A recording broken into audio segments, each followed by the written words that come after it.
Welcome to the Central Committee stream with your host, Mike from PA. It is your... Oh shit, I forgot to fix the sub goal. This is just... We're all fucked up now. Now I have to count the subs. 1, 2, 3, 4, 5, 6, 7, 8, 9.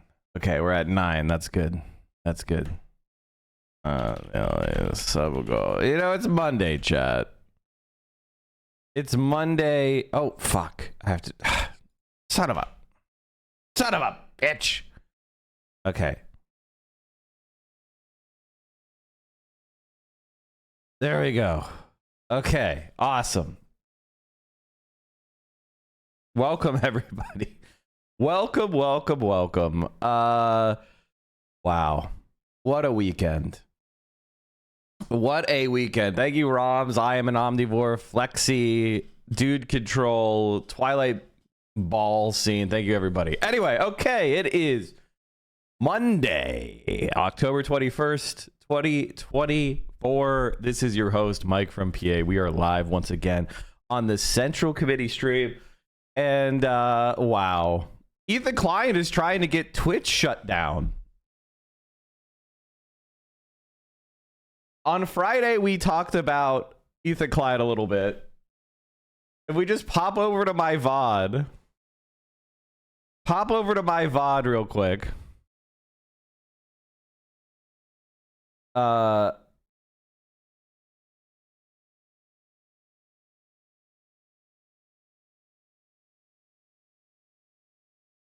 Just go over to Twitch. We're very organized this morning. This is what happens right after you start. I'm not coming in here all super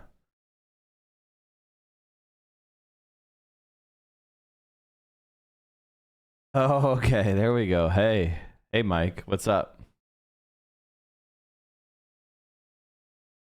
If you go to my VOD from Friday, I spent a lot of time talking about a very, very specific form of narcissism. You know, we talked about narcissistic injury. But the number one thing we needed to talk about, and I basically predicted it, is what I called a narcissistic smear campaign. See if we can find it. Do you guys remember what it was? Let's see if we can find it. Narcissistic smear campaign. We had narcissistic injury, which is what they're suffering from. Playing the victim, making threats. Okay, maybe. Wait, hold on. Oh, we made fun of Destiny. That was fun. But pretty much exactly what I expected would happen happened.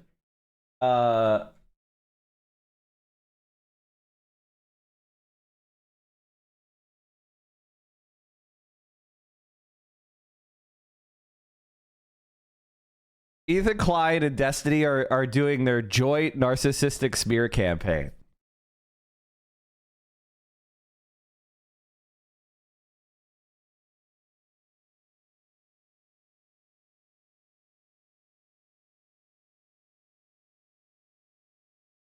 Which is basically everybody who is now denying them what they want, who has attacked their persona, is now going to have nonstop lies circulated against them.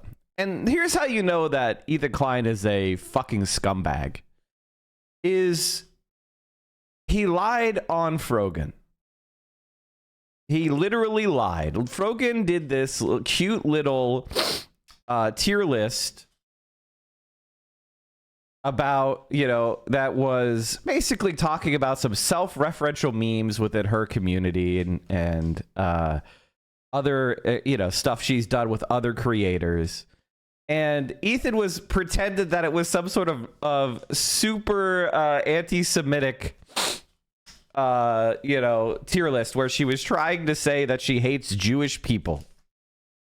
Now, there's no way he believes that. All right? There's no way he even thinks that's possible.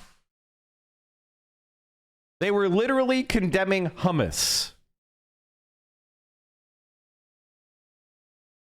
And it was you may not know this, but I recommend checking it out. Frogan has a podcast with a Lebanese Christian, a Lebanese Jewish man, and a visibly Muslim Lebanese person. That is Frogan. That podcast, the Arabs podcast, shows the pluralistic nature of the left. I mean, you have people of all religions, of the Abrahamic religions, coming together and putting together a creative work, supportive with one another. It's very funny. The Arabs podcast. It's not some deep political podcast. They do talk about political topics when they become super relevant, like, you know, for the fact like Lebanon is being annihilated by Israel. He tried so hard to prove Sabra meant Israeli. It's not a thing. It's like saying bald eagle equals American. I mean, it's obviously not what it means. And the reason why people don't like Sabra hummus is it tastes really bad. Sabra hummus has this really bitter note. Okay? It tastes like shit. And it also happens to be on the boycott, divest, and sanction list. Because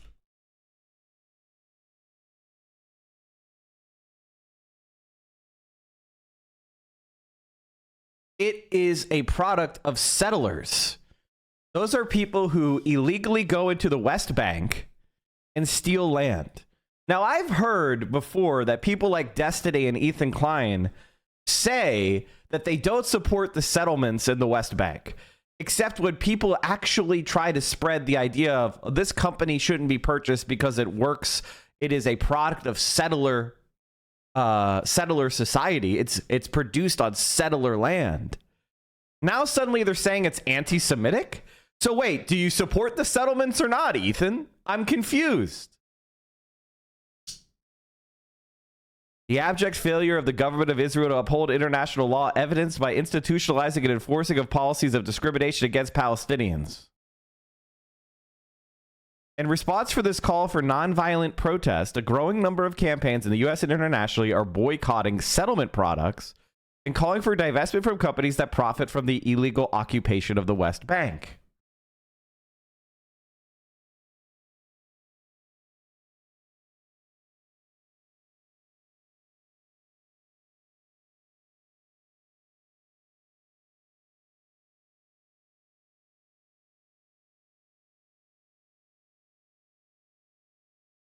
The consumer boycott against Sabra hummus and Tribe hummus supports the full BDS call, which requires that companies and institutions pay a price for their complicity in any and all policies that violate international law and the basic human rights of Palestinians, not just those that profit from the occupation.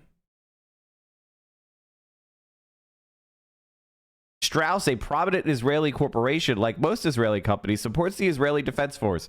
The Golani and Givati brigades receive support from Strauss under its Adopt a Warrior program. These brigades have well-documented incidents of human rights abuses against Palestinians.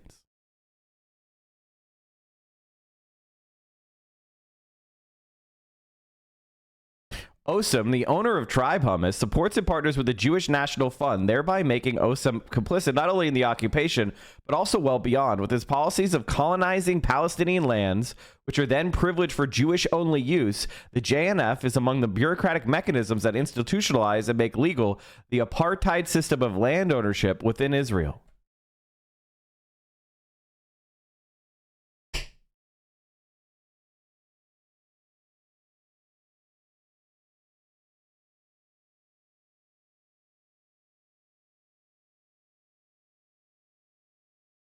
And that is the reality. So instead of dealing with the fact that this company supports the settlements, which he says he's against, he's going and lying on these people, smearing them, calling them anti-Semitic. Why? Because they don't support the war in Gaza, Lebanon, Israel, Syria, Iraq, Iran, and God knows where else.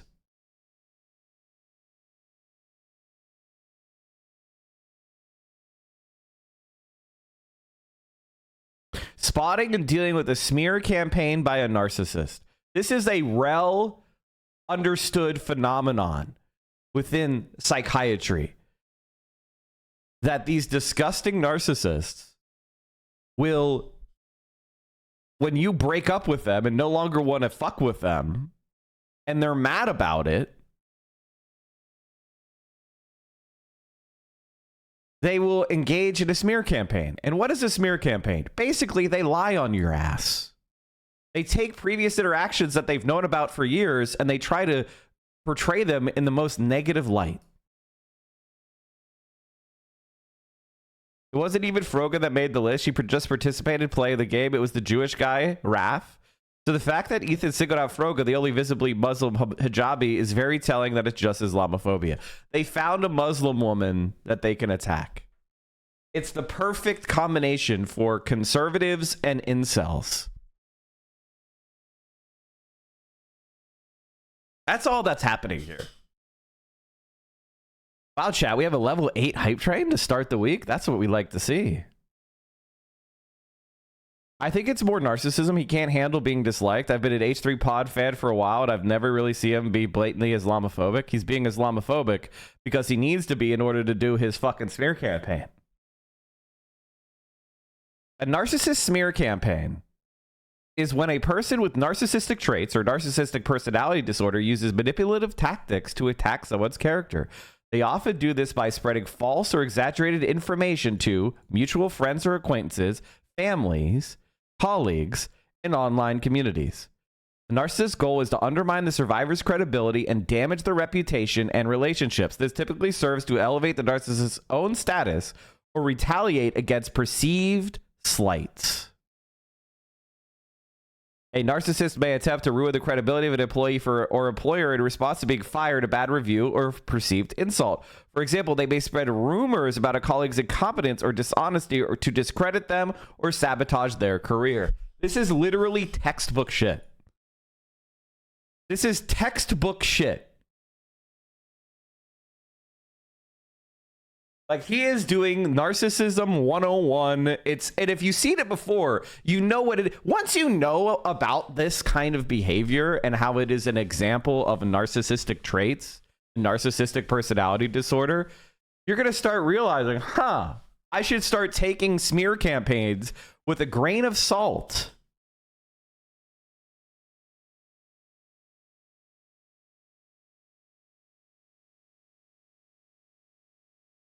I can only conclude that Ethan is inviting anti-Arab violence upon Frogan at this point.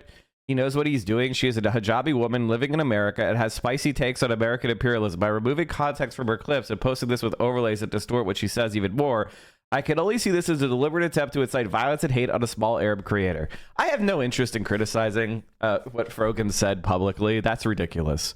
At this point, you know, what I would say is this. Just because somebody says something in a spicy way or a way that I would, or an idea that I probably wouldn't say, doesn't mean I'm gonna then pile on to them when they're in the middle. I mean, that's the type of shit that people do when they're a cowardly ass bitch. It used to happen a lot with black creators during Black Lives Matter. These same scumbags did the same thing to small black creators during the Black Lives Matter movement. Whenever there is somebody of color who's a small creator and they say something that's edgy, but on the left, suddenly Destiny doesn't believe in edgy content anymore. Suddenly he thinks they deserve to be banned. Suddenly he's a Twitch TOS expert. Hey, Destiny, take some of that Twitch TOS expertise and maybe not get permabanned from the website, you fucking rat. But ultimately, the thing that I enjoy the most is how pathetically stupid Destiny is. Does Destiny think that we're ever going to unban his? Do you think Dan Clancy is going to unban his ass now? Like, Dan Clancy is going to be like, never unban this fucker.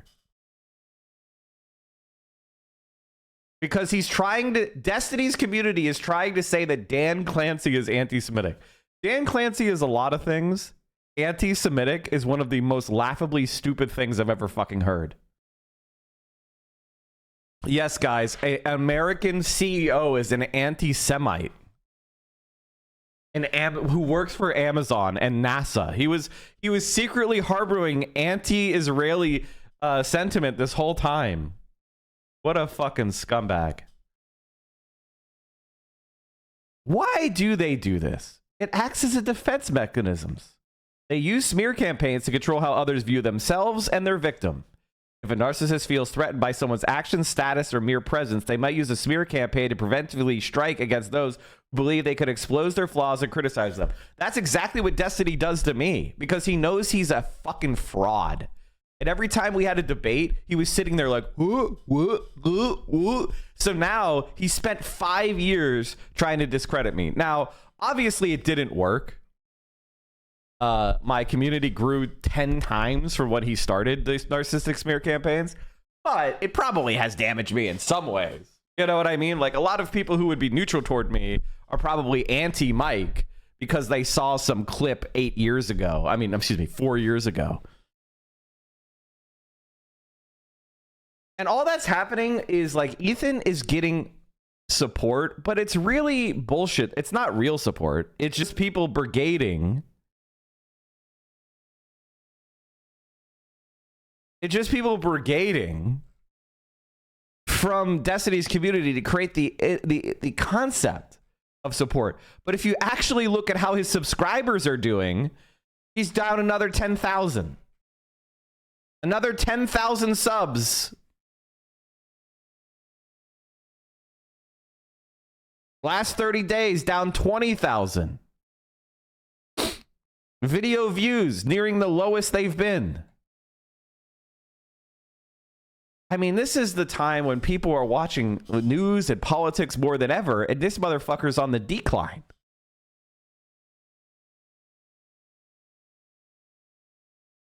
What I hate most is that the losers of the D community dictate the convo.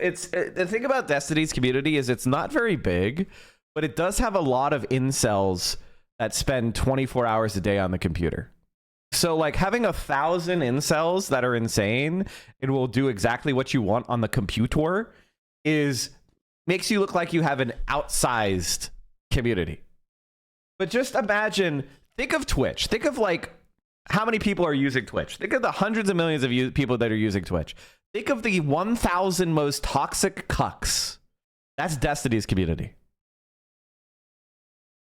I was thinking about unsubbing for a while, and the Hassan smear campaign finally made me do it. I recommend you unsubscribe from H3H3.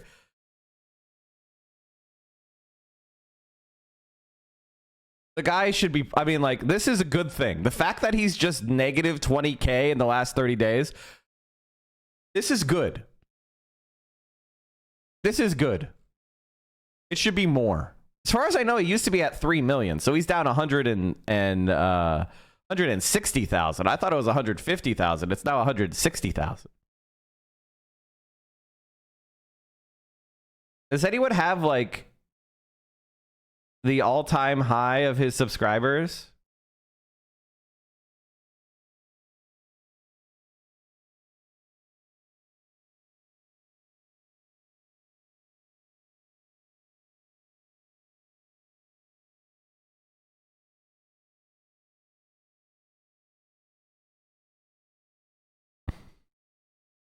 Speed running his own downfall, a classic narcissistic playbook. Oh yeah, definitely. Not to be pedantic math there, but the variations you're seeing in those graphs are not outside the door. We'll probably need a little bit more time to pass the measure of true impact. What do you mean? He's just been declining. He's had negative since October of 2023. He's had negative subscriber growth.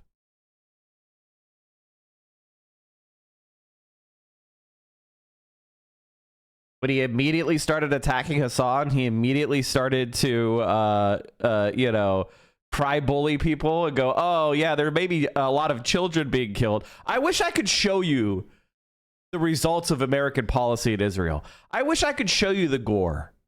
I wish I could show you the piles of baby corpses. The fact is, Americans don't look at that shit.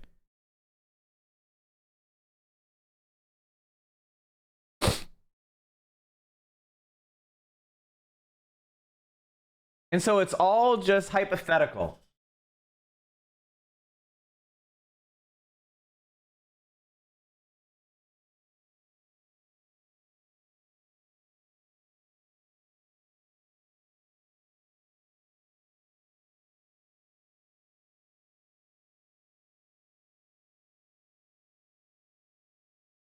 So this right here, chat.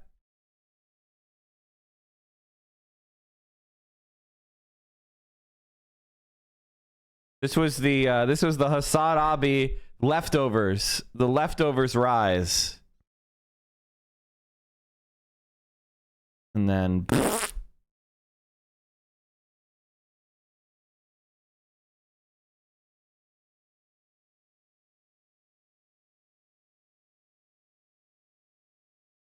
so he's down at least 100 and what? 160,000, 180,000. And if you're wondering how the trend is looking, not good. Because you have to remember something, chat. A lot of people create accounts and then they abandon them. I'm proud of myself taking care of my mental health, unsubbing from H3, using Blue Sky instead of Twitter, getting a... I mean, honestly, those are all good ideas. Ethan Klein, I know that you're going to watch this. I know that you're going to see this. You basically spend most of your life at this point just looking at people who talk negatively about you and picking and choosing which ones to respond to based on whichever ones you think are easy targets or whichever ones you think that you can purposefully misconstrue and lie about in the most heinous ways possible to accuse them of anti-Semitism. So I know you're going to see this. Contact me anytime. We'll talk live. We'll see how you can manage this bullshit when you can actually be called on it in a live environment where you can't just be allowed to get away with the bullshit that you're spewing without being called out for it and hanging out in your much smaller now bubble of devoted fans who are mindless zombies, basically. You know precisely how to contact... I hear it, what Bada Panada is saying here, but I don't even think that's true. I think the reality is that most of his community is mad at him for falling for the Destiny shit. And, like, here's the thing. He's not falling for it, chat. He's intentionally embracing it because that's who he is. You understand? Like, children being murdered by the tens of thousands, that's nothing compared to Ethan Klein's feelings. Okay? That's who he is. So if you're mad at Ethan for what's going on right now, you're mad at the real Ethan. I understand from H3 after 5 years of being a fan, I don't understand what's going on. He has a mental breakdown or something. I can tell you, Coyote Sammy, and thank you for your message. I encourage you to unsubscribe from Ethan. And the reason why he's going this is because there is a cognitive dissonance happening. Okay, chat? He is pro-Israel. And he has what he perceives to be liberal values. And the being pro-Israel and having liberal values is now a contradiction. You've got to pick one. And that was what Hassan was trying to say to him gently. Hassan was trying to say to him, buddy, I love you. I love Hila. But what Israel is doing right now is in violation of international law. It's a genocide. It's ethnic cleansing. It's a crime of extermination. Israel is an ethno-state. It discriminates against Palestinians because of their race, and it's wrong, and it needs to end. And said Ethan, when he was confronted with that, was also confronted with members of his family who are dyed-in-the-wool Zionists. The members of his family who say that Israel should be a homeland of Jewish supremacy. Israel has the right to colonize. Israel